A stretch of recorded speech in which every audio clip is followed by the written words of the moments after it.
Donc le fait d'être dans une démarche d'amélioration continue nous permet d'être en progression constante et d'être surtout dans une dynamique de travail. Depuis plus d'un an, en fait, nos réunions d'agence qui sont vraiment structurées toutes les semaines sur chaque territoire sont des réunions qualité sur lesquelles les dysfonctionnements et non-conformités peuvent être traités à ce niveau-là.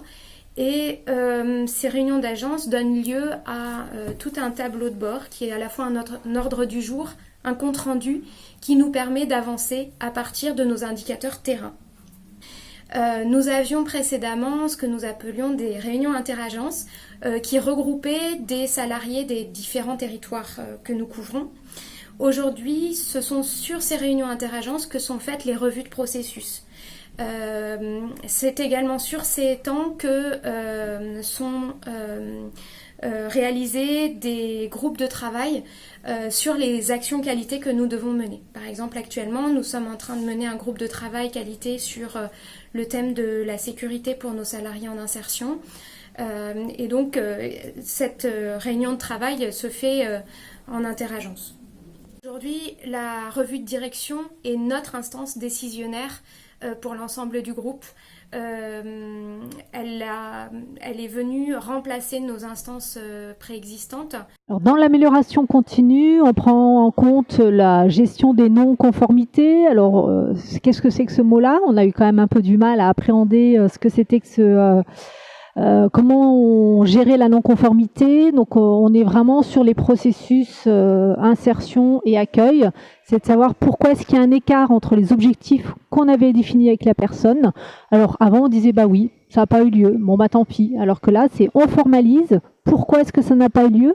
Et est-ce qu'il y a possibilité de mettre des actions, alors soit préventives, puisqu'on souhaite que ça ne se renouvelle pas, soit des actions curatives pour que les objectifs de la structure soient atteints.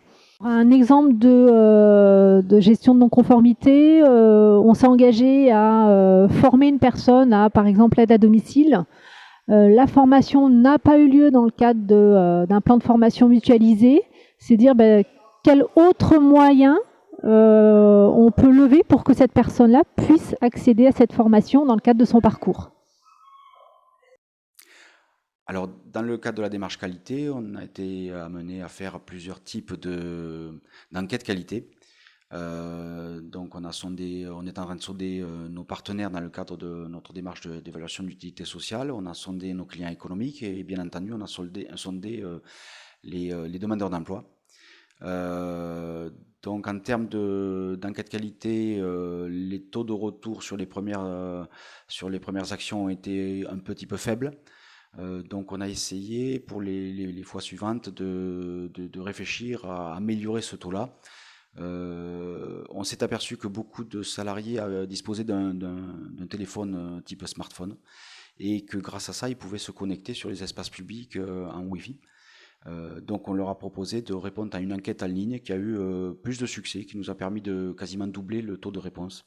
On a fait le choix de faire des enquêtes tous les 2 ans. Une première enquête pour le salarié en parcours et l'année d'après pour le client. Et on est sur un cycle de 2 ans. L'important, c'est de savoir quelles questions poser, parce que potentiellement, derrière, il faut les analyser et mettre des actions préventives ou correctives. Et puis, c'est surtout de communiquer. Donc là, on revient un peu sur un processus communication.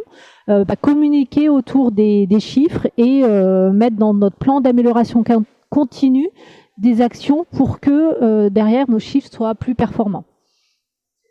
L'amélioration continue, nous avons mis en place l'EUST, donc l'évaluation de notre utilité sociale territoriale.